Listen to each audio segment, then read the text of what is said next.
Bom dia, boa tarde, boa noite.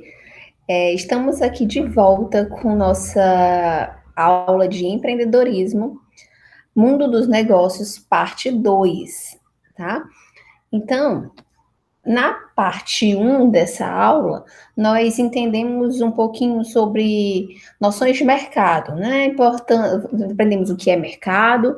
Eu apresentei para vocês também a teoria do biograma organizacional, que rege uma hierarquia entre o indivíduo, as organizações, a sociedade, o planeta e a economia. Entendemos o conceito de organização, conjunto de indivíduos que estão estruturados para atingir um determinado objetivo ou a consecução de um objetivo por meio da organização de indivíduos. Verificamos que a sociedade ela se subdivide em primeiro setor, segundo setor e terceiro setor, e que as empresas elas equivalem às organizações do segundo setor. Entendemos também que algumas organizações são desorganizadas e para isso a gente precisa do processo administrativo, denominado PODC, planejar, organizar, dirigir e controlar. Nós também falamos sobre a cadeia de valor, é assim chamada porque a cada estágio em que o produto evolui dessa cadeia, mais valor é agregado a ele, né? E essa cadeia ela pode perpassar por empresas do setor primário, que é aquelas de agricultura, pecuária e extrativismo, setor secundário, que é a própria indústria, e o setor terciário, que é o comércio e serviços, tá? Então, na aula de hoje, nós vamos concluir aí o conteúdo desse nosso cronograma que vocês estão visualizando. Aqui está um pequeno mapa conceitual de tudo que nós aprendemos na parte 1 dessa aula. Deixo para vocês aí como forma de resumo e revisão. E vamos iniciar aqui a questão da concorrência empresarial, né?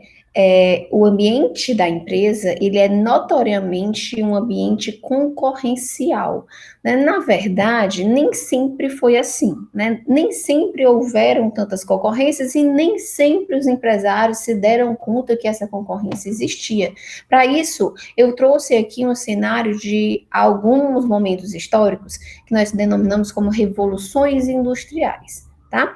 E essas revoluções industriais, eu vou falar sobre elas fazendo um paralelo com as questões concorrenciais do mercado.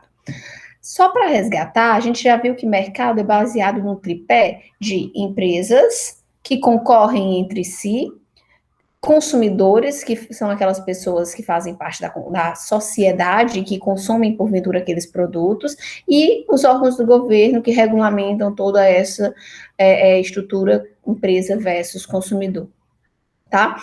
Então, nós temos no mercado aqui a primeira grande revolução, chamada Revolução Industrial 1.0, né? A indústria 1.0. A primeira revolução industrial. E essa primeira revolução industrial, ela trouxe o mercado, tirou o mercado de um paradigma que nós chamamos paradigma artesanal, porque até então tudo que era produzido de forma artesanal, né? Um artesão em seu escritório de ofícios, né? Sua oficina de ofícios, com os seus aprendizes, no máximo, aquele grupo de pessoas passavam de pais para filhos, ou seja, por geração, por aculturação, que sabiam, e assim é que nós tínhamos o sistema produtivo da época até então. E aí, com a indústria 1.0, que é a indústria da mecanização, da máquina de tear, né, dessa máquina de tear que a priori era uma máquina de tear puxada por força motriz, né, por força humana ou por força animal, agora nós temos aí essa máquina puxada à força de vapor, né? Então, nós temos uma forma de combustão aí alimentando um maquinário que possibilitou, portanto, um ganho de escala, porque a força de um homem ou de animal, ele não se equipararia à força de uma máquina, né, que poderia ir, por exemplo, arar grandes terrenos, ou poderia produzir centenas de fios de tecido em uma fração de segundo. Então, a criação desses maquinários industriais possibilitou também o que nós chamamos de escala de produção, né? E quando isso acontece, nós temos um aumento da produção, logo nós temos também um aumento de consumo desses produtos, o que vai fazer com que o mercado ele comece a se aquecer, e aí começa toda essa nossa história da industrialização. As pessoas consumindo mais bens industrializados, né? E a indústria, como resposta, crescendo e evoluindo. Quando a gente analisa a concorrência nesse cenário da primeira revolução industrial, a gente vai perceber que nesse momento as indústrias elas não tinham, assim, de certa forma, que se preocupar demasiadamente com a concorrência. Por quê? Porque eram pouquíssimas indústrias para atender um mercado consumidor gigantesco.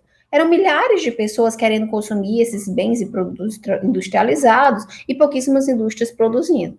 Né? Então, de certa forma, nessa época da primeira e da segunda revolução industrial, né, mais especificamente na segunda revolução industrial, as empresas elas não estavam muito preocupadas com o que os consumidores queriam e muito menos com se elas tinham ou não concorrência. Né? Tem uma célebre frase de um criador de uma indústria de carros chamado Ford, Henry Ford, vocês devem conhecer essa fábrica, e ele dizia: compre qualquer carro, contanto que seja preto.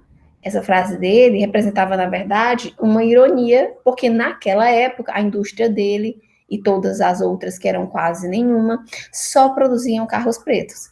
Né? Então, compre qualquer carro, tanto que seja preto, chegava a ser uma ironia, desprezando, assim, a vontade do consumidor de, porventura, ter um carro de outra cor. Né? Ou, por exemplo, a indústria concorrente de fazer um carro de uma outra cor. Né? Então, vejam que essa época era bem marcada, a primeira e a segunda revolução industrial, era bem marcada por essa despreocupação concorrencial. Certo? A segunda revolução industrial, como está ilustrado aí na figura, 1870, nós já vamos ter aí, né, um aumento gradativo dessa produção à escala, devido principalmente ao advento das linhas de montagem. Se vocês pegarem botarem no Google ou no YouTube, né, linha de montagem, vocês vão ver que são esteiras em que cada pessoa ou cada grupo de pessoas se especializa em um determinado tipo de função. Né? Então, nesse período, nós tivemos também o que nós chamamos de especialização do trabalho. É quando um trabalhador ele não faz mais o processo de cabo a rabo, ele não faz mais o sapato desde de curtir o couro até colar todas as partes do sapato. Agora, esse sapato, para que ele seja entregue ao consumidor final, no mínimo umas 10 pessoas passaram por ele, cada uma fazendo uma parte. Alguém cortou, alguém costurou, alguém colou, alguém embalou, né? É isso que nós chamamos de divisão do trabalho e que entra aí nesse contexto da indústria 2.0, da segunda revolução industrial, tá? Que agora eu já tenho a força da máquina, mas agora eu precisava, para alimentar essa escala, né, para poder trazer mais produtos para o mercado de uma forma rápida, criar maneiras de produzir com rapidez, e isso veio a partir da divisão do trabalho, tá? Então, ainda que, como eu falei, nós não tínhamos aí uma acelerada preocupação com a concorrência. Acontece que na terceira revolução industrial, nós tivemos aí, além da robótica e da automação, o advento da internet. E com a internet, milhares de empresas conseguiram invadir mercados que, na prática, não eram delas. Né? A internet trouxe consigo um fenômeno que muito nós conhecemos, chamado globalização. Portanto, eu aqui no Brasil conseguiria comprar um produto em quase qualquer parte do mundo, contanto que ele estivesse sendo vendido pela internet. E com isso, a concorrência ela se tornou muito mais presente na vida dos empresários. Fora isso, a questão da automatização e da robótica também possibilitou que essa escala fosse tão alta, né, essa escala de produção, essa quantidade de produtos jogados no mercado fossem tão grandes, que agora começava a saturar. Eu já tinha carro demais, eu já tinha sapato demais, eu já tinha roupa demais, porque todas as indústrias produziam em uma escala louca e desenfreada. Então, com essa quantidade de produtos no mercado, o consumidor ele acaba tendo opções de escolha. Então, eu não preciso comprar exatamente o carro preto. Eu não preciso comprar exatamente esse sapato porque eu não gostei da costura desse sapato. tem esse outro, né? Então, essa escala e essa diversificação de produtos faz com que o consumidor comece a barganhar com as empresas e determinar aonde que ele vai consumir. Isso, aliado à internet, fez com que as empresas começassem a sentir dor na parte mais sensível delas, que é o quê? O bolso. Então, é nesse meado da terceira revolução industrial que o fenômeno da concorrência começa a ganhar força e começa a aparecer aos olhos dos grandes empresários, né? E aí, a partir de então, toda a teoria da administração vem focando para esses estudos, né, estudos dos cenários, os cenários exteriores à empresa, o estudo da concorrência e como se tornar uma empresa melhor, mais efetiva, mais eficaz e atender da melhor forma o seu cliente. Né? E por último, nós temos aí a indústria 4.0 representando uma revolução bem mais recente, né, que é uma revolução dos sistemas cibernéticos, da nanotecnologia, da internet das coisas. O que é a internet das coisas? É tornar tudo um aplicativo. Né? Quem nunca viu em algum filme ou já pensou em monitorar ou gerenciar toda a sua casa por um aplicativo de smartphone? Né? Desde acender as luzes até checar o que tem dentro da sua geladeira. Pois bem, isso é plenamente possível numa área que nós chamamos de domótica, né, que é a robotização residencial, a automatização residencial, perdão. Né? E isso faz parte da internet das coisas, é tornar o mundo factível em um mundo de internet. Né? As redes, as grandes big datas, né, grandes redes de informação. Hoje em dia, empresas como o Facebook, que não cobram um centavo do seu usuário, são empresas milionárias porque elas vivem de redes, de informações, de dados. Elas comercializam o Big Data, ou seja, o Business Intelligence, a inteligência de negócios, com as suas informações. Né? E assim também é a Google, a Microsoft e várias outras empresas tecnológicas que estão aí trabalhando com os nossos dados. Tá? Então, essa é a Revolução 4.0, que ganhou outras conotações, mas que eu não pretendo me alongar aqui com vocês sobre essa indústria. Dentro desse cenário que vocês já compreenderam aí de concorrência, né, de como surge essa concorrência, e a gente já percebeu que a concorrência ela surge para atender da melhor forma possível o consumidor, e quando a gente fala em concorrência, não necessariamente isso é um fenômeno ruim, pelo contrário, ele é um fenômeno super positivo, principalmente para nós consumidores que temos aí na mão o poder de barganha de escolher se eu quero ir para a empresa A ou para a empresa B, certo? Dentro desse cenário concorrencial, nós temos um fenômeno chamado isomorfismo de mercado, que é uma coisa que nós devemos fugir enquanto empresários, enquanto empreendedores, né? Não é um cenário interessante e eu vou explicar para vocês, tá? Então, naturalmente, toda empresa, ela busca a diferenciação. Vamos entender no cenário 1 dessa imagem o que é a diferenciação. Nesse cenário 1, nós temos aí 3 empresas, né, que eu botei figurinhas diferentes, para demonstrar que são empresas diferentes. Essas empresas, cada uma delas, tem características e atendem um consumidor de forma diferente. Vamos supor que todas elas sejam de um mesmo tipo de mercado. Vamos supor que todas elas sejam do ramo de restaurante e bar, tá? Então, vamos pensar que essa primeira empresa, ela atende prioritariamente um público familiar, né? Então, ela se posiciona no mercado com um conjunto de características que atraem, que são atrativas ao público familiar. Com certeza, nesse estabelecimento vai ter um parquinho, né? Porque se os pais que têm filhos nesse lugar não tiver parquinho, muito provavelmente ele não vai conseguir almoçar ou jantar em paz, então tem que ter um parquinho. Né? Nesse local também tem que ser um local que tenha uma música amena, né? Tem que ser um local que seja amplo, né? Que seja um local que não tenha muita poluição visual, nem sonora, né? Que seja claro para que os pais tenham visibilidade dos filhos ou que as pessoas consigam conversar, porque é um ambiente que se posiciona por ser um ambiente mais familiar. A segunda empresa, por exemplo, nós vamos colocar que ela se posiciona como uma baladinha, né? Ela já oferece música ao vivo, oferece uma carta de bebidas bem diversificada, porque ela quer atrair quem? Justamente esse público mais jovem, que gosta de diversão, de balada, de entretenimento à noite. Então, nesse caso, nós temos aí empresas diferentes, com características diferentes, ou seja, elas se posicionam no mercado com essas características diferentes, logo elas vão atingir um segmento específico desse mercado, que é o seu público-alvo.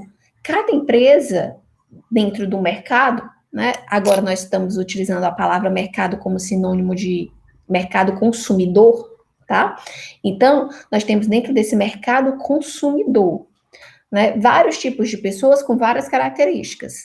Cada empresa está ali, por meio das características que ela possui, se identificando com um conjunto de pessoas. A isso nós chamamos de segmento de mercado consumidor. Né? Segmento de mercado, de uma forma resumida, mas é o segmento do mercado consumidor. E esse segmento do mercado consumidor é o público-alvo dessa empresa. Né? E a última empresa aí, né? Eu estou colocando uma empresa mais um restaurante mais sofisticado, né? Que atende mais pessoas da sociedade, a classe alta, né? Empresários, né? Um restaurante refinado, com um cardápio feito por um chefe, né? Uma coisa mais para reunião de negócios. Então, nós temos aí um outro tipo de posicionamento, que vai atender um outro tipo de público-alvo, ou seja, de segmento de mercado. Tá? Então, nesse primeiro cenário, nós temos um mercado ideal, basicamente. Né? Cada empresa se posicionando de uma forma, elas não têm uma concorrência direta, elas têm uma concorrência indireta, porque nada impede que a família vá naquele restaurante sofisticado, que o pessoal da balada vá no ambiente familiar, então nada impede, mas elas não têm uma concorrência direta, certo? Ou elas têm, na verdade, uma concorrência cruzada. Então, aqui nós estamos vivendo um momento, um cenário harmônico. Mas vamos olhar para o que geralmente já vai acontecer nesse mercado depois de um tempo. Vai acontecer que a grama do vizinho sempre é tida como a grama mais verde. Então, a empresa A vai olhar para a empresa B e vai falar assim: poxa, ele fatura mais do que eu. Então, eu vou criar formas de atrair esse povo da balada. E aí, de repente, na quinta-feira, ele bota uma música ao vivo, um caranguejo e uma cerveja gelada, para atrair justamente o pessoal da balada. De repente, né, a empresa da balada começa a colocar no seu estabelecimento pratos mais sofisticados para atrair aquele público de classe A. E assim, uma empresa vai tentando imitar características da outra empresa para tentar atrair o maior número de clientes possível. E isso é uma prática comum, porque o objetivo na cabeça dos empresários é atender o maior número de pessoas possíveis, né? E essa é a lógica que corriqueiramente os empresários têm. Quando elas fazem isso e tentam imitar as características do seu concorrente, eles acabam tornando o seu mercado isso que vocês estão vendo no cenário 2. Né? Então, nós temos uma concorrência direta em todos os segmentos. Então, todas as empresas estão tentando atender todo mundo e acaba que essas empresas acabam se tornando muito parecidas. Elas não conseguem ter diferenciais. Né? Então, talvez vocês aí na cidade de vocês, se analisarem esse mesmo segmento de restaurante bar, vocês podem perceber que acaba que as empresas se tornam muito paralelas, muito semelhantes, né? O mercado de imóveis também muito semelhante. Então, isso é o fruto, né? A consequência dessa imitação. Então, nós temos aí no cenário 2, um estágio isomórfico, todo mundo muito igual, né? Ninguém tem um objetivo, ninguém tem um segmento-alvo, né? Sem público-alvo, sem segmentação, também não tem posicionamento, né? Se eu não prezo por uma característica, eu chamo isso de síndrome da bodega, né? Uma bodega, quem é bem do interior sabe o que é uma bodega. Você vai na bodega e lá você encontra agulha, açúcar, cola de sapateiro, você encontra até material de construção, se você duvidar. Né? Então, a bodega é um lugar que tem muitas coisas e acaba não se especializando em nada. Né? Então, as empresas aqui, elas acabam sem posicionamento, elas não prezam por uma característica. Quem muito quer, nada tem. Então, elas não têm uma característica para chamar de suas. Assim, eu posso me posicionar, eu posso dizer que no meu restaurante eu tenho a melhor carta de vinhos. Eu posso dizer que no meu restaurante eu tenho a melhor comida. Então, eles não podem, muitas vezes, se posicionar dessa forma, porque eles estão nessa luta de tomar o cliente do concorrente e acabam, né, sem diferenciação. Logo, eles não conseguem manter uma fidelização, porque eles não têm uma comunicação clara e direta com o cliente que eles querem estabelecer comunicação. Né? Eles não conseguem atrair somente aquele público específico. Por quê? Porque eu não consigo passar esses atributos que atraem aquele público específico. É por isso que é importante a gente ter essa diferenciação para garantir esse posicionamento e garantir essa identificação com o cliente e logo fidelizar esse cliente. Então, se vocês têm uma empresa ou conhecem alguém que tem uma empresa ou trabalham numa empresa que de repente está passando por problemas de atrair clientes, pensem se o problema dela não é porque ela perdeu o foco no seu posicionamento de mercado. Às vezes é isso, e aí ela não consegue ter um diálogo claro com aquele seu consumidor final. Muitas vezes as empresas também nem sabem quem é o seu público-alvo. E aí cabe uma pesquisa de mercado para identificar qual é o público-alvo que mais convém a ela atender. Nós vamos ver mais sobre pesquisa de mercado lá na nossa etapa N2 da disciplina. E aí nós temos que, nesse cenário 3, né, a situação de um estágio isomórfico, que é aquele que a gente viu no cenário 2, só que nesse cenário 3, alguma coisa vai acontecer. Né? O que é que acontece? Um novo entrante. O que é um novo entrante, professora? É uma empresa totalmente nova, com características totalmente diferentes do que está estabelecido no mercado. E o que é que ela vai fazer? Ela vai tender a tomar esses clientes. Né? E ela acaba quebrando um pouco o mercado das empresas que já estão estabelecidas, porque os consumidores ávidos por uma novidade, eles acabam todos rumando para esse novo empreendimento. Né? Então, essa nova empresa, esse novo entrante, gera uma desestruturação no mercado isomórfico, que até então estava vigente. Né? E aí, qual é o próximo passo depois de um novo entrante? Muito provavelmente, no mercado real, esse novo entrante acaba fazendo com que algumas empresas mais fracas abram falência, né? Mas na grande parte das vezes, esse novo entrante, ele força as empresas que estão no mercado a se diferenciarem novamente. As empresas que já estavam no mercado olham para esse novo entrante e falam: poxa, nós temos que mudar. Né? É como Peter Drucker falava: mude ou morra. Né? E aí essas empresas tradicionais começam a buscar novos atributos, a se atualizarem. Aquelas que não se atualizam vão acabar saindo do mercado naturalmente. Então, um próximo cenário, que é o cenário 4, é o cenário adaptativo, em que essas empresas tradicionais que já estavam no mercado buscam se adaptar a essa nova realidade trazida pelo novo entrante. Acontece muito de empresas vindas de outros países, ou empresas vindas de outros estados, ou até mesmo quando você está falando de uma região interiorana, empresas vindas da capital chegam naquele local, todas as outras empresas se rebolam para tentar acompanhar aí e não caírem fora do mercado. Né? Então, nesse cenário adaptativo, nós estamos vendo aí que as empresas ganharam cores diferentes. Agora, cada um está com uma cor diferente. Então, elas, baseadas no que elas já eram, elas estão agora com novas características, tentando novamente atrair cada um tipo de público específico. E percebam que eu botei o símbolozinho do infinito aqui ao lado, porque essa situação é algo infinita. É algo infinito, né? Depois que elas entram em uma diferenciação novamente, elas tendem a novamente olhar para o vizinho e tentar imitar e entrar em estágio isomórfico até que venha um agente externo e mova de novo esse mercado, e assim vai sucessivamente acontecendo ao longo do período dos anos e dos meses, enfim, né, da história das empresas. É assim que o mercado se renova e é assim que nós, consumidores, a cada ano, a cada período, conseguimos ter produtos novos, inovações tecnológicas, empresas atendendo de maneiras diferentes. É devido a esse movimento adaptativo do mercado, tá? Então, isso é isomorfismo, isso é a fuga do isomorfismo.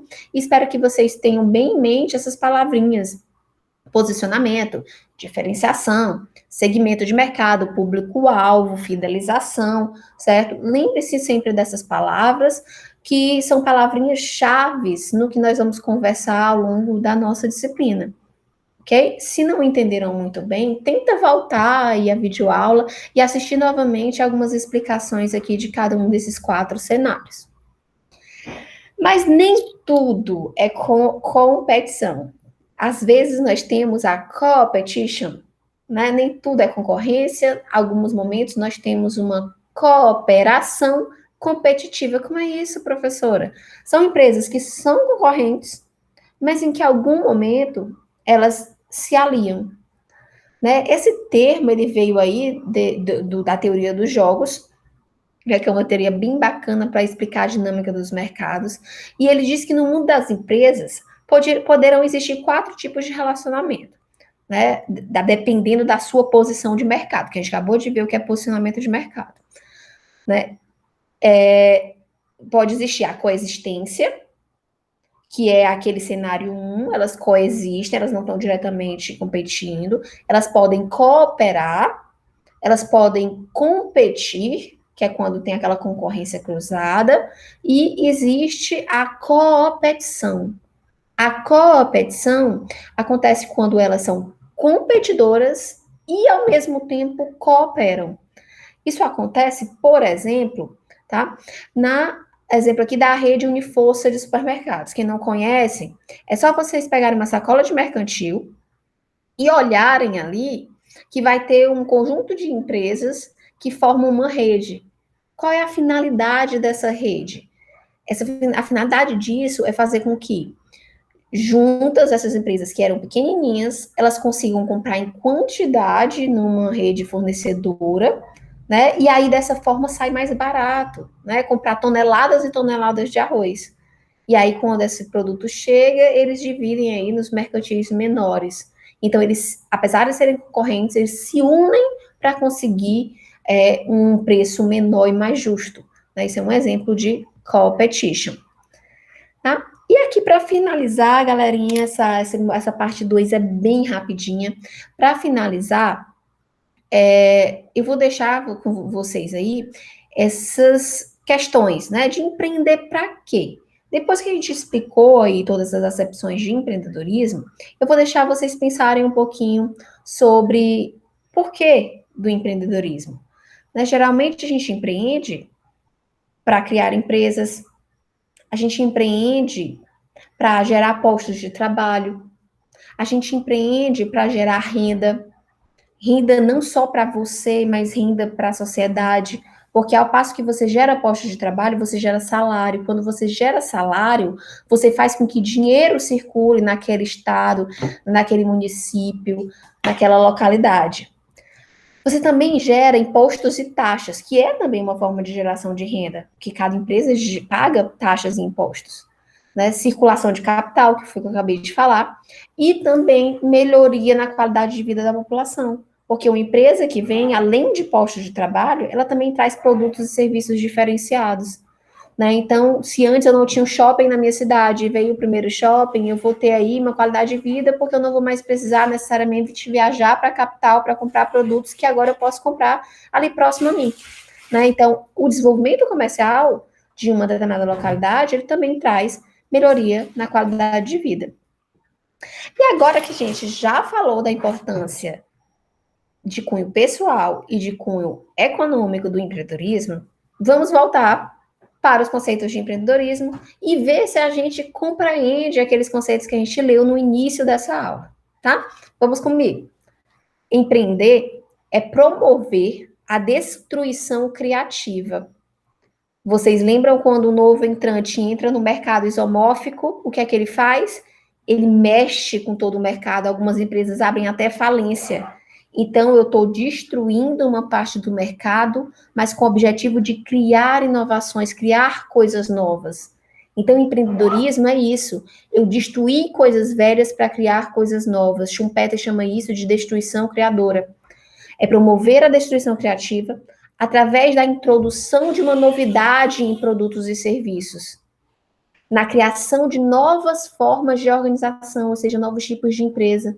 Eu também empreendo na exploração de novos recursos e novos materiais.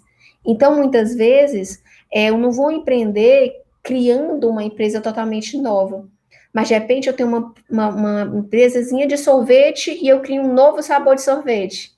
Né? Eu não criei uma empresa nova, não criei uma coisa totalmente nova, mas eu criei um sabor de sorvete novo, ou eu criei um tecido novo para uma roupa, né? Eu criei uma estampa diferenciada que fez sucesso. Né? Então, às vezes, pequenas inovações nos materiais utilizados já são suficientes para gerar uma transformação no gosto do consumidor. E o último conceito, empreendedorismo busca atender como surgem as oportunidades para criar algo novo. Né? Então, assim, como que eu, pessoa empreendedora, vou criar um negócio novo? Né? A partir de onde que eu vou criar esse negócio novo? Essas oportunidades que esse conceito está trazendo é o que nós vamos ver nas próximas aulas, tá? Então, como essas oportunidades são descobertas? Né? A seguir usam meios diversos para explorar e desenvolver essas coisas. Então, como é que depois que eles descobrem, como é que, depois de descoberto, como é que eles exploram essas ideias? Porque não é só descobrir. Muitos de nós temos milhões de ideias de como empreender, do que fazer, mas como desenvolver? Como tirar essa ideia do papel? Né? Produzindo, assim, uma ampla gama de efeitos. Então, depois que eu empreendo, que eu tiro a ideia do papel, eu vou gerar efeitos. Efeitos esses como geração de renda, geração de capital, empregabilidade, até o meu próprio desenvolvimento pessoal e desenvolvimento financeiro também, certo? Empreendedorismo é o envolvimento de pessoas e processos que em conjunto, veja só, pessoas e processos, é uma forma de organização. Em conjunto, leva a uma transformação de ideias em oportunidades. Ou seja, estou tirando a ideia do papel e colocando na prática. E a perfeita implementação dessas oportunidades leva à criação de negócios de sucesso. E esse mesmo autor, Dornelas, ele fala: empreendedorismo é fazer acontecer, se antecipar aos fatos e ter uma visão futura da organização. Então, com esses conceitos aqui, a gente já consegue ter uma base do que é empreendedorismo, tá? E na nossa próxima aula, a gente vai poder estudar mais profundamente sobre empreendedorismo, sobre os conceitos de empreendedorismo e como foi que os autores construíram esse conceito ao longo do tempo. No mais, eu relembro vocês as dicas de livros e de sites e de vídeos que eu deixo sempre ao final da aula, lá na nossa plataforma, tá? Nós terminamos por aqui. Qualquer dúvida, estou com vocês no Google Classroom.